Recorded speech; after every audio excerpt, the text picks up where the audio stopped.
From every mountain and valley the world over are flowers and plants of simple beauty. Some hold a natural wonder, chemicals that soothe pain and inspire euphoria.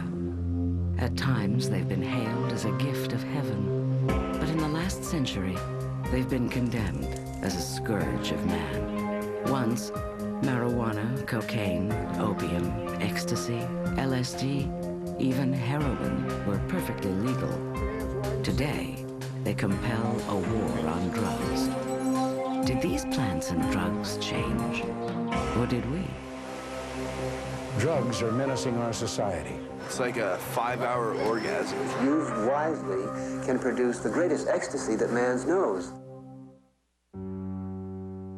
Marijuana has been an enemy of the state since the first federal law was enacted against it in 1937. Since that time, 20 million Americans have been arrested, convicted, and incarcerated for using the most popular drug in the world.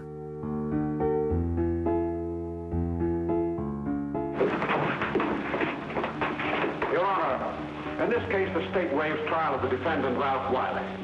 It is convinced that he is hopelessly and incurably insane, a condition caused by the drug marijuana to which he was addicted.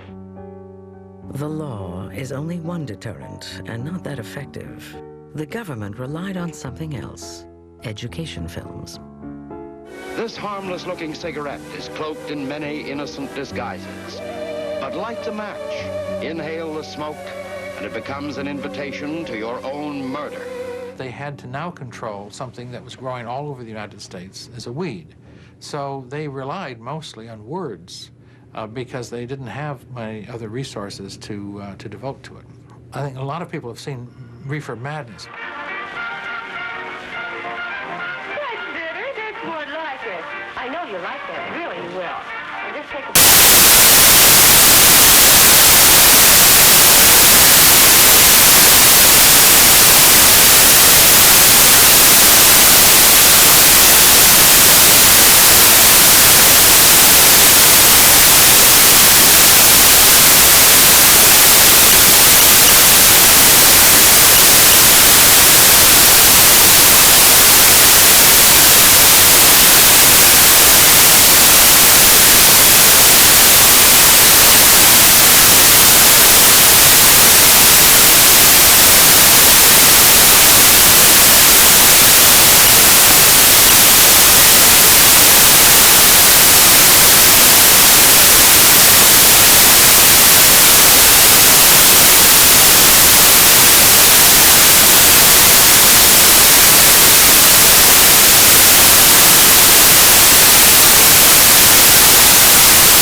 In the 19th century, marijuana was far from the recreational drug of a future time.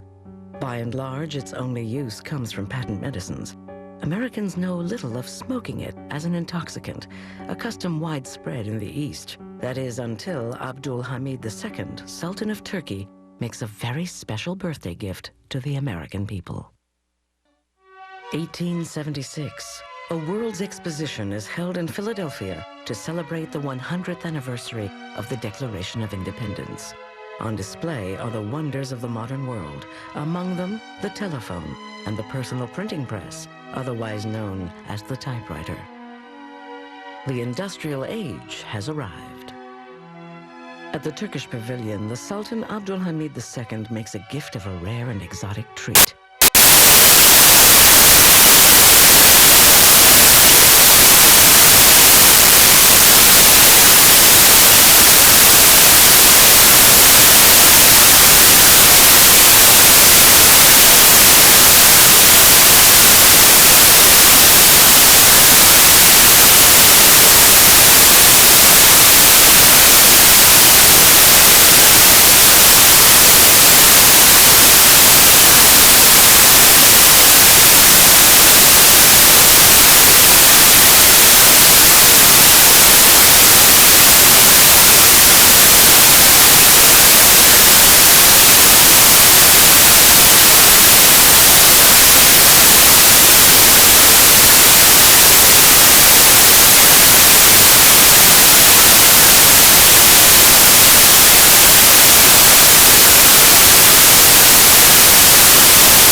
Also, sometimes it seemed to be related to murders, to rape, and so on.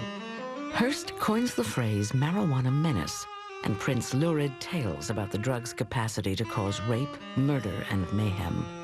Just as reports of cocaine-crazed Negroes a decade ago had stirred lawmakers to ban cocaine, headlines and stories of the marijuana menace were affecting cannabis the same way. Society worries about its members who are not in control of their mind. So in order to prevent chaos in society, limit the use of the product or the thing that's inducing those kinds of effects. State lawmakers were quick to ban a drug that they identified with black violence. In 1924, Louisiana joins 14 other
which would include cannabis. And that would allow each state to decide how much of its resources it wanted to put out for the control of marijuana or cannabis. And it wouldn't touch his budget or his agents. That had some success, but not complete. There was continued pressure on the government in Washington to do something about these Mexican immigrants who smoked marijuana and went into town on the weekends and created havoc. Texas, California, Arizona, and Colorado insist it's the federal government's responsibility to do something, but Anslinger resists. He has no interest in staking a career on combating a weed. He has only a staff of 300 and a $1.5 million budget to battle drugs the world over. He wants to avoid a law that will be difficult to enforce and offers a different approach. He wanted silence. If you had to say something, you made it sound as awful as possible. And I say marijuana is a killer drug. But by and large, there was nothing they could do about it. There was no real big action. They didn't have the funding. They didn't have the people. And I remember he said to me once, I was driving around the upper Potomac, and I was crossing the bridge, and I just parked on the bridge. And I got out and I looked, and there was marijuana plants as far as you could see. And he said, I said to myself, and they want me to wipe this out. Anslinger can do nothing to stop the push from states of the Southwest for a federal law against marijuana. The issue is less about the dangers of the drugs and more about politics. Marijuana is in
be that of your daughter, or your son, or yours, or yours, or yours.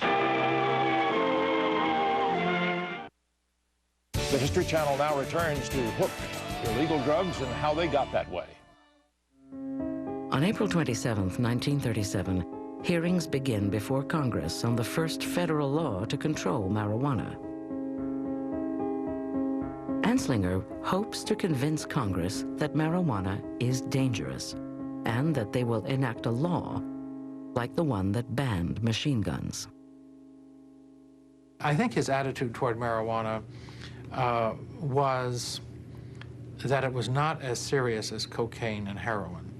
But you wouldn't know that publicly, because one of the strategies against marijuana was to describe it in so horrible and disgusting a way that no one would be tempted to try it once. What's the matter with you, son? Anslinger tells Congress the drug makes the user insane, or worse. Oh, nuts. I didn't do it on purpose. Of course you did. But rather than argue with them, the mother stoops to pick it up, and when she does, Elvin takes that heavy frying pan from the stove and kills his mother with it. This is exactly what happened, and how it happened. In fact, he said... Anslinger also tells Congress marijuana is the stepping stone or gateway to heroin and cocaine. One more, folks, or I'll be floating. I want something stronger. How much have you got? He adds that it is the assassin of youth. One of the cases that he was constantly presenting in these congressional hearings was the case of Victor Licata, who was a young boy in Florida who cut up his family with an axe. And according to Harry Anslinger, he did this after smoking a marijuana joint. He then went out and chopped up his mother and father. But what Anslinger omitted in his testimony, as was published several days later in the Tampa newspaper, that Licata was probably schizophrenic, and there's very little probability that marijuana was the cause and effect of the terrible crime he committed. Not a very nice thing to look at, but this is marijuana, and there's nothing beautiful about marijuana. Well, the officer drew his gun, reached for the closet door, and pulled out Victor. Anslinger tells Congress that school children are using marijuana. That assertion results in the only testimony against the law. Dr. William Woodward of the American Medical Association testifies that for all the complaints about marijuana's danger to school children, there was no evidence to back it up. Congress disregards his testimony. They just attacked him viciously. They said, how can you come down here trying to interrupt us when we're trying to do something good for the American people and so forth? Well, it turns out their argument with him had nothing to do with marijuana. They just chopped him into pieces and verbally excoriated him in front of this congressional hearing, and then lied about what he said. Hearst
or both. But like the machine gun law, the government doesn't make the marijuana stamps available. There was another problem, too, and that was that in order to get the license, you had to have the marijuana in hand. But if you had the marijuana in hand without the license, you had already violated the law. 2 days after the law goes into effect, the first offender of the Marijuana Tax Act, Samuel Caldwell, is arrested in Colorado. 4 days later, he is convicted and sentenced to 4 years in jail and a $1,000 fine. Anslinger flies in from Washington to see justice done. So begins the federal government's effort to punish marijuana users. 1 year after its ban, Anslinger's law runs into a powerful critic. It was none other than the mayor of America's biggest metropolitan city, Mayor Fiorello LaGuardia of New York. LaGuardia commissions a group of medical professionals from the New York Academy of Medicine to study his city's marijuana problem. This blue ribbon panel visits schoolyards, interviews principals, even tests the effects of the drug on adults. After 4 years of study, the following conclusions are drawn. Smoking marijuana does not lead to addiction. Marijuana smoking is not widespread among school children. Marijuana is not a determining factor in major crimes. Publicity concerning the catastrophic effects of marijuana use in New York City is unfounded. Ironically, LaGuardia obtained the pot used in his study from Anslinger. And then when the LaGuardia report came out, Anslinger felt betrayed. That was the end of his scientific research in marijuana as far as he was concerned. No matter what the scientific basis for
Hitler is injected as many as 5 times a day with methamphetamine, a supercharged amphetamine. Scholars claim Hitler's mad rants and blunders were the result of his addiction to the drug. It is also used in the Japanese war effort, given to the Imperial ground forces and kamikaze pilots. The drug of the Axis war machine is a stimulant. It affects the sympathetic nervous system to increase alertness and decrease fatigue. Amphetamines stimulate the adrenal gland to increase spontaneity, initiative, confidence, and a sense of well-being. Amphetamines are commonly associated with appetite suppression, but the drug was first introduced as a lung decongestant, the Benzedrine inhaler, nicknamed Benny in Germany in 1932. It would clear up your sinuses and do a lot of other things. It wasn't long before people discovered that if you break the inhaler and take the cotton swab, the little cotton swab, which holds all of the amphetamine, some people just swallowed it whole, other people dissolved it in coffee or what have you. Well, I was just wondering about those bennies and things we've been fooling around with. A Benny? A Benny? You mean a Benzedrine tablet? This method of ingestion is commonly called poppin' bennies. At the time, no one knew how highly addictive and powerful a stimulant amphetamines were.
cancer patients to stimulate appetite and reduce the nausea from chemotherapy.